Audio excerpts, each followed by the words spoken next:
May sakit kayo na hindi nyo alam kung ano, gusto nyo na malunasan agad, magsimula kayo sa bayabas.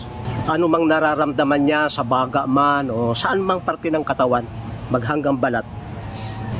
Kahit yan ay ulcer, pwede nyo kainin ng hilaw itong dahon. Kahit magulang, ngunguyain ninyo at lulurkin ng dahan-dahan.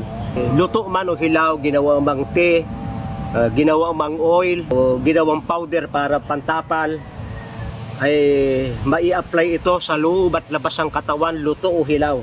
Dalawang para ng pagkuha. Yung isa ay talbos yung kinukuha, isa ay magugulang na dahon, iniiwan ko yung talbos. Parehong mahalaga yan. Yung dulo, talbos magaling sa pagtatae, pero itong magugulang na dahon, napakahusay naman sa mga sakit sa balat, napakahusay gawin tea para sa maraming karamdaman hanggang high blood,